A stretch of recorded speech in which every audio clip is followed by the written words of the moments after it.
ನಮಸ್ಕಾರ news at 12 PM ಗೆ ಸ್ವಾಗತ. ನಾನು ಪೃಥ್ವಿರಾಜ್ ಹಾರ್ನಹಳ್ಳಿ. ಗದಗದ ಲಕ್ಷ್ಮೇಶ್ವರ ಬಳಿ ಟ್ರ್ಯಾಕ್ಟರ್ ಪಲ್ಟಿ ಆಗಿರುವಂತದ್ದು. ಸ್ಥಳದಲ್ಲೇ ಇಬ್ಬರು ಸಾವನ್ನಪ್ಪಿದ್ದಾರೆ, 7 ಜನಕ್ಕೆ ಗಾಯವಾಗಿದೆ. ಲಕ್ಷ್ಮೇಶ್ವರದ ಗುಂಜಳ ರಸ್ತೆಯಲ್ಲಿ ಒಂದು ಘಟನೆ ನಡೆದಿದೆ. ಕೂಲಿ ಕೆಲಸವನ್ನು ಮುಗಿಸಿಕೊಂಡು ಬರುವಂತ ಸಂದರ್ಭದಲ್ಲಿ ದುರ್ಘಟನೆ ನಡೆದಿದೆ. ಗಾಯಾಳುಗಳು ಲಕ್ಷ್ಮೇಶ್ವರ ಸರ್ಕಾರಿ ಆಸ್ಪತ್ರೆ ಅವರನ್ನು ದಾಖಲು ಮಾಡಲಾಗಿದೆ. ಮುಗಿಲು ಮುಟ್ಟಿದೆ ಮೃತ ಕುಟುಂಬಸ್ಥರ ಆಕ್ರಂದನ.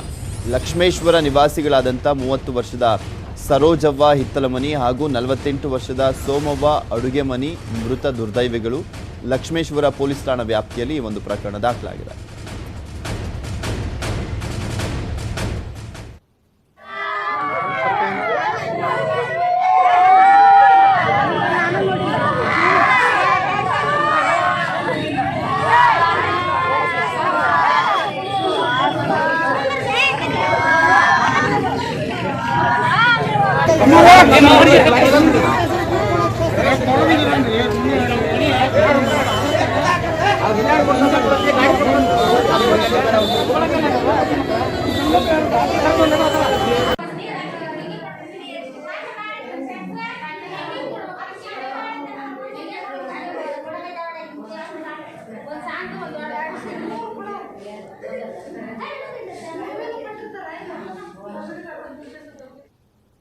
ಮೈಸೂರು ನೂತನ ಮೇಯರ್ಗೆ ಮೊದಲ ದಿನವೇ ಶಾಕ್ ಎದುರಾಗಿದೆ. ವಿವಾದದಲ್ಲಿ ಸಿಲುಕಿದೆ ಮೇಯರ್ ರುಕ್ಮಿಣಿ ಮಾದೇಗೌಡ. ರುಕ್ಮಿಣಿ ಸದಸ್ಯತ್ವ ರದ್ದು ಕೋರಿ ಸಲ್ಲಿಸಿದ್ದಂತ ಅರ್ಜಿ ವಿಚಾರಣೆ.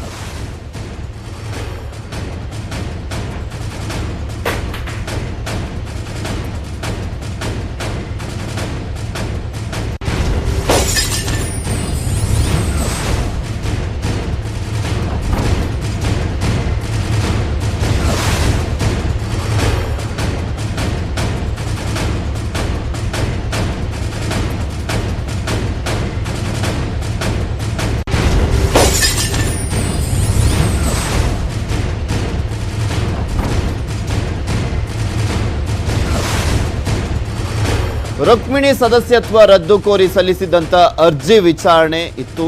ಚುನಾವಣೆ ವೇಳೆ ತಪ್ಪು ಮಾಹಿತಿ ನೀಡಿದ ಆರೋಪ. ಬಿಸಿಬಿಗೆ ನಿಗದಿಯಾಗಿದ್ದಂಥ ವಾರ್ಡ್ನಲ್ಲಿ ರುಕ್ಮಿಣಿ ಸ್ಪರ್ಧೆ ಮಾಡಿದ್ದಾರೆ. ನಗರ ಪ್ರದೇಶದ ನಿವಾಸಿ ಅಲ್ಲ ಅನ್ನುವಂಥ ಆರೋಪವನ್ನು ಮಾಡಲಾಗಿದೆ.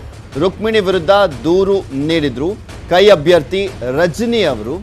ರುಕ್ಮಿಣಿ ಸದಸ್ಯತ್ವ ರದ್ದುಗೊಳಿಸಿದ್ದ ಜಿಲ್ಲಾ ನ್ಯಾಯಾಲಯದ ತೀರ್ಪಿನ ವಿರುದ್ಧ ಮೇಲ್ಮನವಿಯನ್ನ ಸಲ್ಲಿಸಲಾಗಿದೆ.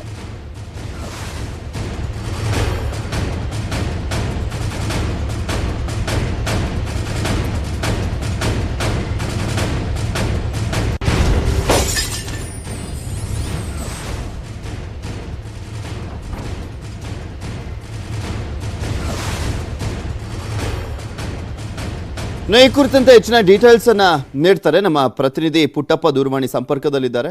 ಪುಟ್ಟಪ್ಪ, ಏನ್ ಪ್ರಕರಣ? ಪೃಥ್ವಿರಾಜ್, ಮೈಸೂರಿನ ನೂತನ ಮೇಯರ್ ಆಗಿ ಆಯ್ಕೆಯಾದಂತ ರುಕ್ಮಿಣಿ ಮಾದೇಗೌಡ ಅವರಿಗೆ ಮೊದಲ ದಿನವೇ ಒಂದು ರೀತಿಯಾದಂತಹ ಅಗ್ನಿ ಪರೀಕ್ಷೆ ಎದುರಾಗಿದೆ ಅಂತ ಹೇಳ್ಬೋದು. ಕಂಪ್ಲೀಟ್ ಆದಂತ ಒಂದು ವಿವಾದ 2018ರಿಂದಲೂ ಸಹ ಅವರ ಮೇಲಿದೆ. ಯಾಕಂದ್ರೆ ಅವರು 2018ರಲ್ಲಿ ಚುನಾವಣೆಗೆ ನಿಂತ ಸಂದರ್ಭದಲ್ಲಿ ಅವರು ಬಿಸಿಎಗೆ ಮೀಸಲಾಗಿದ್ದಂತ ಒಂದು ಕ್ಷೇತ್ರದಲ್ಲಿ ಅವರು ಸ್ಪರ್ಧೆಯನ್ನ ಮಾಡಿದ್ರು. ಮೊಟ್ಟ ಮೊದಲನೇದಾಗಿ ಅವರು ತೆರಿಗೆದಾರರಾಗಿರೋದ್ರಿಂದ ಆ ಕ್ಷೇತ್ರದಲ್ಲಿ ಸ್ಪರ್ಧೆ ಮಾಡುವಂತಿರಲಿಲ್ಲ. ಅದರ ಜೊತೆಯಲ್ಲಿ ಅವರ ಪತಿ ಮಾದೇಗೌಡ ಅವರು ಜಿಲ್ಲಾ ಪಂಚಾಯತಿ ಸದಸ್ಯರಾಗಿರ್ತಾರೆ. ಅವರು ಜಿಲ್ಲಾ ಪಂಚಾಯತಿ ಸದಸ್ಯರಾಗಬೇಕು ಅಂದ್ರೆ ನಗರ ಪ್ರದೇಶದಿಂದ ಹೊರಗಡೆ ಇರಬೇಕು. ಇವರು ಸಹ ರುಕ್ಮಿಣಿ ಮಾದೇಗೌಡ ಅವರು ಸಹ ಮಾದೇಗೌಡರ ಜೊತೆಯಲ್ಲೇ ಜೀವನ ಸಾಗಿಸ್ತಾ ಇರ್ತಾರೆ. ಅಂದ್ರೆ ಇವರು ಸಹ ನಗರ ಪ್ರದೇಶದಿಂದ ಹೊರಗಡೆ ಜೀವನವನ್ನ ಮಾಡ್ತಾ ಇರ್ತಾರೆ. ಈ ಎರಡೂ ಅಂಶಗಳನ್ನ ಇಟ್ಕೊಂಡು ಅವರ ಎದುರಾಳಿ ಅಭ್ಯರ್ಥಿಯಾದಂತಹ ರಜನಿ ಅಣ್ಣಯ್ಯ ಅವರು ನ್ಯಾಯಾಲಯದ ಮೊರೆ ಹೋಗಿದ್ದರು. ಡಿಸೆಂಬರ್ 14, 2020ರಲ್ಲಿ ಒಂದು ಆದೇಶವನ್ನು ಕೊಡ್ತಾರೆ ಹೈಕೋರ್ಟ್ ನಲ್ಲಿ, ಜಿಲ್ಲಾ ನ್ಯಾಯಾಲಯದಲ್ಲಿ. ಇವರ ಆದೇಶ ಅಂದ್ರೆ ನಗರ ಪ್ರದೇಶದಲ್ಲಿ ಇವರು ವಾಸಿ ಆಗಿರೋದಕ್ಕೆ ಸಾಕ್ಷಿಗಳು ಇಲ್ಲದೆ ಇರೋದ್ರಿಂದ ಇವರ ಸದಸ್ಯತ್ವವನ್ನು ವಜಾಗೊಳಿಸಿ ರಜನಿ ಅಣ್ಣಯ್ಯ ಅವರನ್ನ ಪಾಲಿಕೆ ಸದಸ್ಯರೆಂದು ಘೋಷಣೆ ಮಾಡಿ ಅಂತ ಆದೇಶವನ್ನ ಕೊಡ್ತಾರೆ. ಆ ಆದೇಶವನ್ನ ಕೊಟ್ಟಂತ ಸಂದರ್ಭದಲ್ಲಿ ಆಯುಕ್ತರು ಅವರಿಗೆ ನೋಂದಣಿ ಪತ್ರವನ್ನು ಕೊಡುವಂತ ಸಂದರ್ಭದಲ್ಲಿ ಮೈಸೂರು ಮಹಾನಗರ ಪಾಲಿಕೆ ಆಯುಕ್ತರು ವರ್ಗಾವಣೆ ಆಗ್ತಾರೆ. 3 ದಿನಗಳಾದ್ರೂ ಯಾರೂ ಸಹ ಅಲ್ಲಿಗೆ ಬರೋದಿಲ್ಲ. ಆ ಒಂದು ಗ್ಯಾಪ್ ನಲ್ಲಿ ಇವರು ಹೈಕೋರ್ಟ್ಗೆ ಹೋಗಿ ಜಿಲ್ಲಾ ನ್ಯಾಯಾಲಯದ ಆದೇಶಕ್ಕೆ ತಡೆಯಾಜ್ಞೆಯನ್ನ ತರ್ತಾರೆ. ಆ ತಡೆಯಾಜ್ಞೆ ತಂದಂತ ಸಂದರ್ಭದಲ್ಲಿ ಈಗಲೂ ಸಹ ಹೈಕೋರ್ಟ್ ನಲ್ಲಿ ಅವರ ಕೇಸು ಮುಂದುವರಿತಾನೆ ಇತ್ತು. ಇವತ್ತು ಅದರ ವಿಚಾರಣೆ ಬಂದಿದೆ. ನಿನ್ನೆ ಅಷ್ಟೇ ಅವರು ಮೇಯರ್ ಆಗಿ ಆಯ್ಕೆಯಾಗಿದ್ದಾರೆ. ಇವತ್ತು ಅದರ ವಿಚಾರಣೆ ಏನಾದ್ರೂ ಎದುರಾಗಿ ಜಿಲ್ಲಾ ನ್ಯಾಯಾಲಯದ ಆದೇಶವನ್ನ ಎತ್ತಿ ಹಿಡಿದ್ರೆ ಅವರ ಸದಸ್ಯತ್ವ ಸ್ಥಾನವೂ ರದ್ದಾಗುತ್ತೆ. ಜೊತೆಗೆ ನಿನ್ನೆ ಪಡೆದುಕೊಂಡಂತ ಮೇಯರ್ ಸ್ಥಾನವೂ ಸಹ ರದ್ದಾಗುತ್ತೆ. ಮೊಟ್ಟ ಮೊದಲ ದಿನವೇ ಅವರು ವಿವಾದದ ಸುಳಿಗೆ ಸಿಲುಕೊಂಡಿರೋದ್ರಿಂದ ಸಾಕಷ್ಟು ಕುತೂಹಲಕಾರಿಯಾಗಿ ಈಗ ಕೋರ್ಟ್ ತೀರ್ಪಿನತ್ತ ಎಲ್ಲರೂ ಸಹ ಕಾಯ್ತಾ ಇದ್ದಾರೆ ಪೃಥ್ವಿರಾಜ್. ಸೊ ಈಗ ಅಂದ್ರೆ ಅವರ ಒಂದು BCA ಗಲ್ವಾ ಇರುವಂಥದ್ದು, ಅಂದ್ರೆ ಇವ್ರ ವಾಸಸ್ಥಳ ಎಲ್ಲಿದೆ ಅಂತ ಈಗ ಅಟ್ ಪ್ರೆಸೆಂಟ್ ಇರುವಂಥದ್ದು? ಪೃಥ್ವಿರಾಜ್ ಇವರು ಜಿಲ್ಲಾ ಪಂಚಾಯಿತಿಯ ಅಂದ್ರೆ ಯರಗ್ನಹಳ್ಳಿ ಜಿಲ್ಲಾ ಪಂಚಾಯಿತಿ ವ್ಯಾಪ್ತಿನಲ್ಲಿದ್ದಾರೆ. ಯರಗ್ನಹಳ್ಳಿ ಇವತ್ತಿನವರೆಗೂ ಸಹ ಪಾಲಿಕೆಯ ವ್ಯಾಪ್ತಿಗೆ ಬಂದು ಸೇರ್ಕೊಂಡಿಲ್ಲ. ಇವರು ಅವರ ಪತಿಯ ಅವರ ಜೊತೆಯಲ್ಲೇ ಜೀವನ ಮಾಡ್ತಾ ಇರೋದ್ರಿಂದ ಇವರು ಸಹ ಅದೇ ಮನೆಯಲ್ಲಿರ್ತಾರೆ. ಅದೇ ಮನೆಯಲ್ಲಿ ಇದ್ದಂತ ಸಂದರ್ಭದಲ್ಲಿ ಯರಗ್ನಹಳ್ಳಿ ಪಾಲಿಕೆ ವ್ಯಾಪ್ತಿಗೆ ಬರೋದಿಲ್ಲ ಅನ್ನೋದಾದ್ರೆ ಇವರು ಆ ವಾರ್ಡ್ ಮಾತನಾಡ್ತೀನಿ ಪುಟ್ಟಪ್ಪ, ನಿಮ್ಮನ್ನ ಮಾತನಾಡ್ತೀನಿ. ನಮ್ ಜೊತೆ ಈಗ ಅಣ್ಣಯ್ಯ ಅವರು, ರಜನಿ ಅವರು, ಈ ರುಕ್ಮಿಣಿ ಅವರ ವಿರುದ್ಧ ಸೋತಿದ್ರಲ್ಲ, ಅವರ ಪತಿ ದೂರವಾಣಿ ಸಂಪರ್ಕದಲ್ಲಿದ್ದಾರೆ. ನಮಸ್ಕಾರ ಅಣ್ಣಯ್ಯ ಅವರೇ. ನಮಸ್ಕಾರ. ಏನಾಗಿದೆ ಸರ್ ಈಗ? ಆಕ್ಚುಲಿ ಏನಿದೆ ಅಂದ್ರೆ ಈ ಜಿಲ್ಲಾ ಪಂಚಾಯತಿ ಸದಸ್ಯರಿದ್ದಾರೆ, ಅವರು ಯರಗ್ನಹಳ್ಳಿ ಕ್ಷೇತ್ರ ಅಲ್ಲ, ಅದು ಶ್ರೀರಾಮ ಕ್ಷೇತ್ರ ಅಂತೇಳಿ ಗ್ರಾಮಾಂತರದಲ್ಲಿ ಬರುತ್ತೆ. ಇವ್ರು ಅಲ್ಲೂ ಜಿಲ್ಲಾ ಪಂಚಾಯತಿ ಮೆಂಬರ್ ಆಗ್ಬೇಕಾದ್ರೆ ಇವರು ಅಲ್ಲಿ ವೋಟಿಂಗ್ ಇದಾರೆ. ಆಕ್ಚುಲಿ ಸಿಟಿಲೂ ವೋಟಿಂಗ್ ಇದೆ, ಅಲ್ಲೂ ಇತ್ತು ವೋಟಿಂಗ್ ಅವ್ರಿಬ್ರದ್ದು. ಅದ್ರ ವಿರುದ್ಧ ಮತ್ತೆ ಅವ್ರ ಆಸ್ತಿ ಘೋಷಣೆ ಮಾಡದೇ ಇರೋದ್ರಿಂದ ನಾವು ಕೋರ್ಟ್ ಹೋಗಿದ್ವಿ ಸರ್. ಅಂದ್ರೆ ಎರಡ್ ಕಡೆ ವೋಟಿಂಗ್ ಇದೆ ಅಂತನಾ? ವೋಟಿಂಗು ಎರಡು ಕಡೆ ಇತ್ತು. BCM ಬರಲ್ಲ ಇವರು ಅಂತೇಳಿ ನಮ್ಮ ಒಂದು ವಾದ ಇತ್ತು. BCAಗೆ ಬರಲ್ಲ ಅಂತ? BCM ಅಲ್ಲ, BCM ಗೆ ಬರಲ್ಲ ಅಂತ. ಬರಲ್ಲ ಅಂತ ಒಂದು ಎರಡಿತ್ತು ಸರ್ ಇದು. ಯಾಕಂದ್ರೆ ಅವ್ರು ಗ್ರಾಮಾಂತರದ ಹೋದ್ಮೇಲೆ ಸಿಟಿ ಬಂದು ಎಲೆಕ್ಷನ್ ನಿಲ್ಲಂಗಿಲ್ಲ ಸರ್ ಅವ್ರ. ಓಕೆ, ಅದು ಎರಡು ಇದ್ರಲ್ಲಿ ಮಾಡಿದ್ವಿ. ಓಕೆ, ಈಗ ನಗರ ಪ್ರದೇಶದಲ್ಲೂ ಅವ್ರದ್ದು ವೋಟರ್ ID ಇತ್ತಾ? ಹೌದು ಸರ್, ವೋಟಿಂಗ್ ಇದೆ.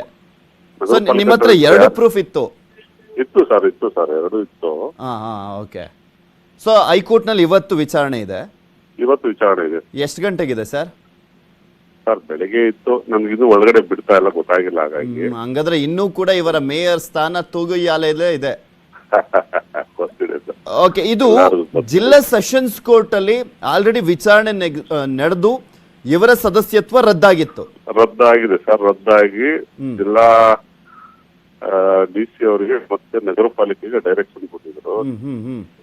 Court direction. ಸರ್ ಮತ್ತೊಂದು, ಇದನ್ನ ಅಲ್ಲಿರುವಂತ ಚುನಾವಣಾ ಆಯುಕ್ತರು ಕೂಡ ಒಂದ್ಸಲಿ ಪರಿಶೀಲನೆ ಮಾಡ್ಬೇಕಲ್ವಾ? ಆಕ್ಚುಲಿ ಎರಡೆರಡು ವೋಟರ್ ID, ಆಮೇಲೆ ಇವರು ಗ್ರಾಮಾಂತರದಲ್ಲಿ ಇದ್ಕೊಂಡು ಇಲ್ಲಿ ಬಂದು ಸ್ಪರ್ಧೆ ಮಾಡುವಂಥದ್ದು, ಆಮೇಲೆ ಇವ್ರ ಒಂದು BCMBಗೆ ಅನ್ವಯ ಆಗುವಂತೆ ಯಾವ್ದು ಪ್ರಮಾಣ ಪತ್ರ ಕೊಟ್ಟಿದ್ದಾರೆ ಅನ್ನುವಂಥದ್ದನ್ನು ಕೂಡ ಪರಿಶೀಲನೆ ಮಾಡ್ಬೇಕಾಗಿತ್ತಲ್ವಾ? ಹೌದು ಸರ್, ಅದು ಎಲೆಕ್ಷನ್ ಟೈಮಲ್ಲಿ ಮಾಡಕ್ ಆಗಿರ್ಲಿಲ್ಲ. ಓಕೆ, ಅದು ಎಲೆಕ್ಷನ್ ಸೆಕ್ಷನ್ ಅಲ್ಲೇ ಮಾಡಿದ್ವಿ ಸರ್, ಅದು ನಡೆದ್ವಿ. ಓಕೆ, ನೋಡೋಣ ಅಣ್ಣಯ್ಯ ಅವರೇ ಏನಾಗುತ್ತೆ ಅಂತ. ಮತ್ತೊಮ್ಮೆ ಸಂಪರ್ಕ ಮಾಡ್ತೀವಿ. ಸಂಜೆ ಇನ್ನೇನು ವಿಚಾರಣೆ ನಡೆಯುತ್ತಲ್ಲ, ತೀರ್ಪು ಬಂದೇ ಬರುತ್ತೆ. Thank you so much news 18 ಜೊತೆ ಮಾತನಾಡಿದ್ದಕ್ಕೆ.